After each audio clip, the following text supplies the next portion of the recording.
Hello, I'm Essay, your AI essayist. Please note that all content, audio and video in this presentation are AI generated.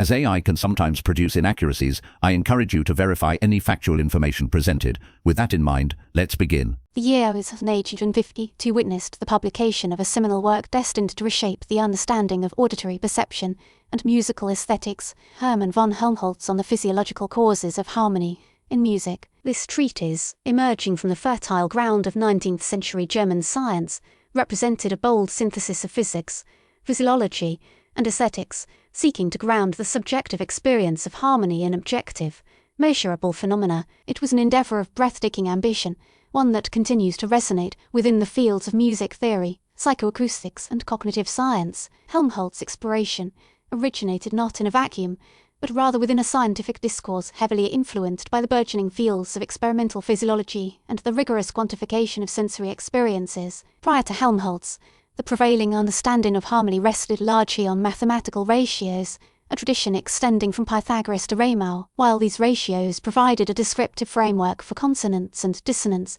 they lacked an explanatory mechanism rooted in the biological realities of auditory perception. Helmholtz, drawing inspiration from the work of Ernst Weber on tactile discrimination and Gustav Fetscher on the relationship between physical stimuli and subjective sensation, sought to provide precisely such a mechanism. He was particularly influenced by Johannes Müller's doctrine of specific nerve energies, which posited that the quality of sensory experience depends not on the nature of the stimulus itself, but on the specific nerve fibers activated. This concept provided a crucial foundation for Helmholtz's attempt to link physical properties of sound to the neural processes underlying their perception. The core argument on the physiological causes of harmony in music revolves around the phenomenon of combination tones, also known as Tartini tones. These are additional tones perceived when two or more tones are sounded together, even though they are not present in the original physical stimulus. Helmholtz identified two types of combination tones: difference tones, whose frequency equals the difference between the frequencies of the original tones, and summation tones, whose frequency equals the sum of the original frequencies. He proposed that these combination tones, generated within the inner ear due to nonlinearities in the auditory system, play a critical role in determining the perceived consonance or dissonance of musical intervals. Helmholtz meticulously investigated the anatomical and physiological properties of the inner ear, particularly the basilar membrane, a structure within the cochlea responsible for frequency analysis. He argued that the basilar membrane vibrates in response to incoming sound waves, with different regions of the membrane responding maximally to different frequencies. When two tones are sounded together, the resulting vibrations on the basilar membrane are complex and can produce beating, a fluctuating sensation caused by the interference of closely spaced frequencies. Helmholtz posited that intervals characterized by significant beating are perceived as dissonant, while those with minimal beating are perceived as consonant. The concept of beating, a direct consequence of the superposition principle applied to sound waves, formed the cornerstone of Helmholtz's explanation of consonance and dissonance. He meticulously calculated the predicted beating rates for various musical intervals and demonstrated a strong correlation between beating rate and perceived dissonance. For example, he showed that the major third, with a relatively low beating rate, is typically perceived as consonant, while the minor second, with a high beating rate, is perceived as dissonant. This quantitative approach, linking physical parameters to subjective experience, marked a significant departure from previous, purely mathematical accounts of harmony. Helmholtz's theoretical framework hinged upon the imperfection of the ear as an analyzer of sound. He argued that the ear, unlike a perfectly linear system, introduces distortions in the form of combination tones. It is these distortions, paradoxically, that provide the physiological basis for our perception of harmony and dissonance. This insight, elegantly connecting imperfection and aesthetic experience, remains a profound contribution to our understanding of auditory perception.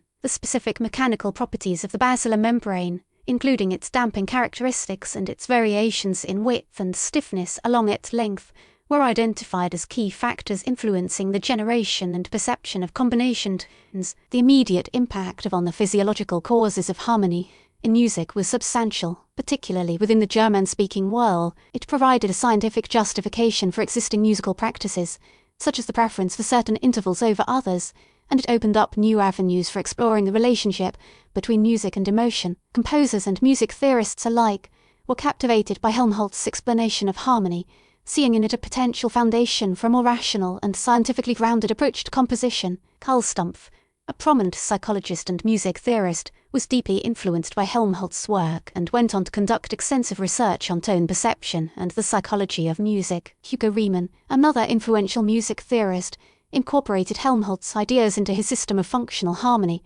a widely used method for analyzing tonal music. However, Helmholtz's theory also faced its share of criticisms. One major challenge came from those who questioned the accuracy of his measurements of combination tones. Some researchers argued that the combination tones Helmholtz claimed to hear were actually produced by the measuring instruments themselves, rather than by the ear. Furthermore, certain aspects of Helmholtz's theory appeared to be at odds with empirical observations. For instance, his account of interval preference did not fully align with cross-cultural studies of musical scales, suggesting that cultural factors play a more significant role in shaping musical preferences than Helmholtz did acknowledge. Subsequent research revealed that the generation of combination tones is a far more complex process than Helmholtz had initially envisioned. Nonlinearities exist at multiple stages within the auditory system, from the outer hair cells in the cochlea to the neural processing centers in the brain. Modern models of auditory processing incorporate sophisticated mathematical techniques, such as Volterra series expansions, to accurately model these nonlinearities. These models demonstrate that combination tones are indeed generated within the ear,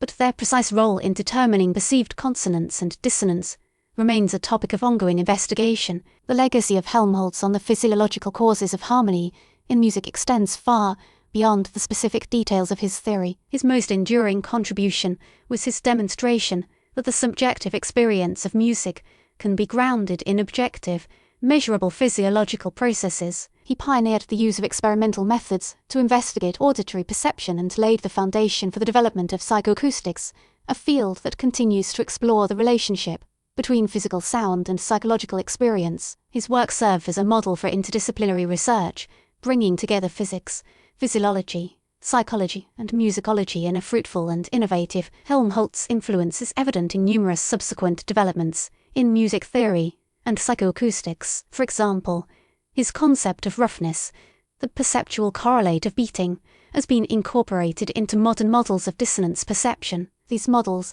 often based on signal processing techniques and computational neuroscience, attempt to predict the perceived dissonance of complex sounds by simulating the activity of the auditory system. Furthermore, Helmholtz's emphasis on the role of the inner ear in frequency analysis has inspired numerous studies of the neural mechanisms underlying pitch perception. The work of people like Plomp and Levelt, researching consonance and dissonance in the 1960s, built directly on the groundwork laid by Helmholtz. Their work, and that of others in the field of psychoacoustics, confirmed some aspects of Helmholtz's theories while refining others. For instance, while beating is undoubtedly a factor in dissonance, the critical bandwidth, the range of frequencies within which beating is most pronounced, appears to be narrower than Helmholtz originally estimated. More contemporary research also delves to the neural level, attempting to uncover the specific neural correlates of consonance and dissonance within the auditory cortex. It is also important to acknowledge the limitations inherent in Helmholtz's approach. His focus on simple,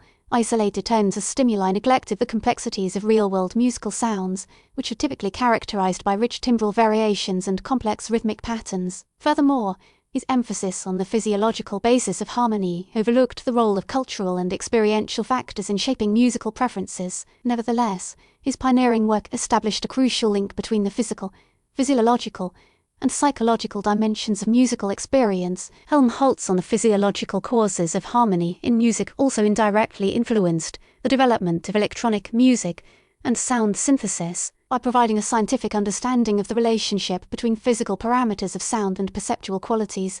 Helmholtz's work paved the way for the creation of novel sounds and musical textures using electronic instruments. Early electronic music composers, such as Stockhausen and Vers, were fascinated by the possibilities of manipulating sound at a fundamental level, and they drew inspiration from Helmholtz's research on tone perception. The advent of digital signal processing in the late 20th century further amplified the impact of Helmholtz's work. Digital audio workstations and software synthesizers allow musicians to precisely control the frequency, amplitude, and timbre of sound waves, enabling them to explore the perceptual effects of various acoustic manipulations. The development of algorithms for sound synthesis, such as FM synthesis and granular synthesis, owes a considerable debt to Helmholtz's insights into the relationship between physical parameters and perceptual qualities. In retrospect, Helmholtz on the physiological causes of harmony in music stands as a monument to the power of interdisciplinary inquiry. It exemplifies the potential of combining rigorous scientific methodology